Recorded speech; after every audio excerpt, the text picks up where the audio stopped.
inner champion is the part of me that really is serious about stepping forward into a life that feels the way I want it to feel, that works out the way I want it to work out.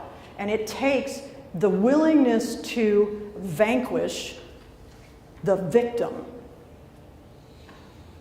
I gotta be willing to destroy that thing before I'll ever be able to grow and become the version of me that I know is possible, that I'm working toward. Does that make sense? Does anybody have any questions yet? Okay. So activate the inner champion and respond from there. Respond by applying whatever tool works for you. If you're a Bible person and scripture works for you, apply that in the moment. If you're, whatever, Hindu, whatever your religion is, if you're a religious person, if you're not a religious person, then certainly don't use religion if you're not a religious person. But use whatever works to help you be able to stand in your power. I like Wayne Dyer. I can open any Wayne Dyer book to any page and find something that I can use. I also like the Bhagavad Gita. I'm not a Hindu, but I love the Bhagavad Gita and the Upanishads. Oh my God, those are so, I can open any of those books and find something that I can apply in the moment that will help me to shift who I'm being in the moment. Because I'm serious. Because I'm serious. So, Wayne Dyer says, when you stay on purpose and refuse to be discouraged by fear, you align with the infinite self in which all possibilities exist. And that refusing to be discouraged by fear, go from fear to fierce. Go from fear to fierce. And do it deliberately. Because that's what it's going to take. If you're letting your fear have control of whatever it is you're dealing with, you're going to stay right there. Because you're powerless. And it has control. Fear, inner victim, paradigm, programming, whatever you want to call it. So get fierce about being your own champion. Get fierce about not allowing your inner victim to dictate your responses to your circumstances. And move from fear to fierce over and over again as necessary. And let me tell you, over and over again is an accurate thing for me to say to you.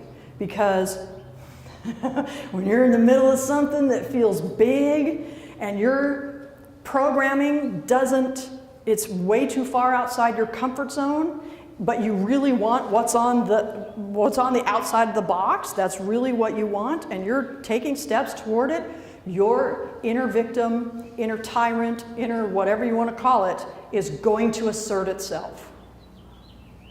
And if you're not willing to do the work and catch it when that happens, it's going to take control, and the experience you are going to have is going to reflect that.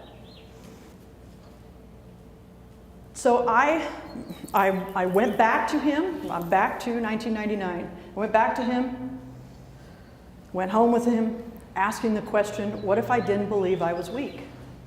What if I didn't believe I was weak? How would I be behaving in this dynamic if I did? Because domestic violence, any relationship is a dynamic.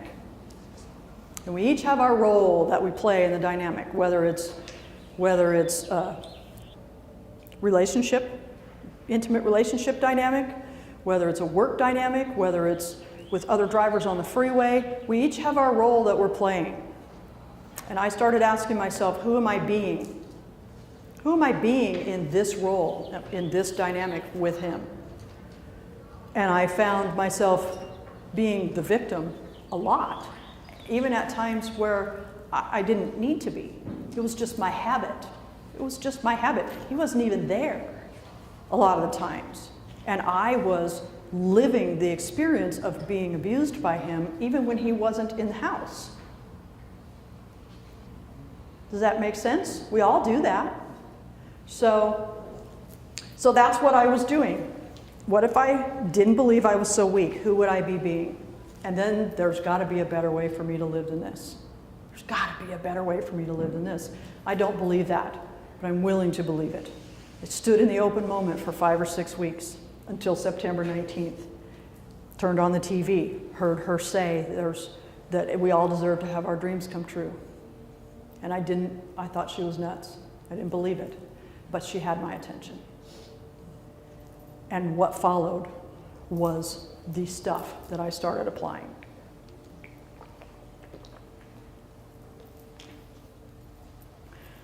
So she said that, and I got mad, but I couldn't change the channel because I was so interested in this weirdness that was coming out of this lady's mouth.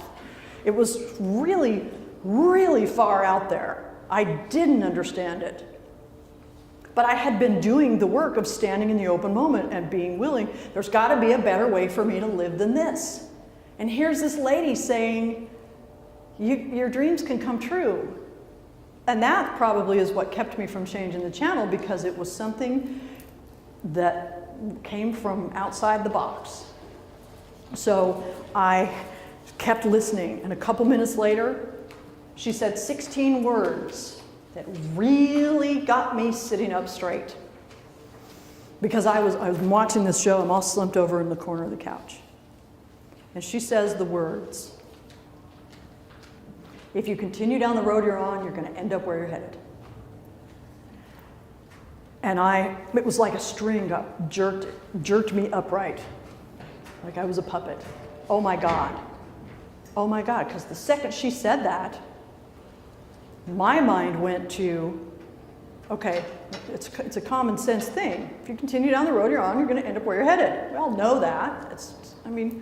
But I looked at my life, at the choices that I had always made, and I could see the truth of what she meant when she said it. And I saw where I was headed. Where am I headed? Where am I going to end up if I continue down this road? I'm going to end up in a graveyard, dead at the hands of a man who constantly and repeatedly tells me that he loves me, or he's going to put me in a wheelchair and I'm going to be at his mercy for the rest of my life. That's where my mind went. And then immediately, but U-turns don't work. I've already left him inner victim, totally activated, inner victim. I've made U-turns. Another U-turn is going to get me killed. Slump back down into the couch. It's too bad I'm going to die this way. It's too bad I'm going to die this way. However, she kept talking because she was on TV and she couldn't hear me arguing with her. So she kept talking. And she said, if you continue down the road you're on, you're going to end up where you're headed. And she did this. She gave me a visual. Makes me want to cry just thinking about it because it was so huge. She gave me a visual.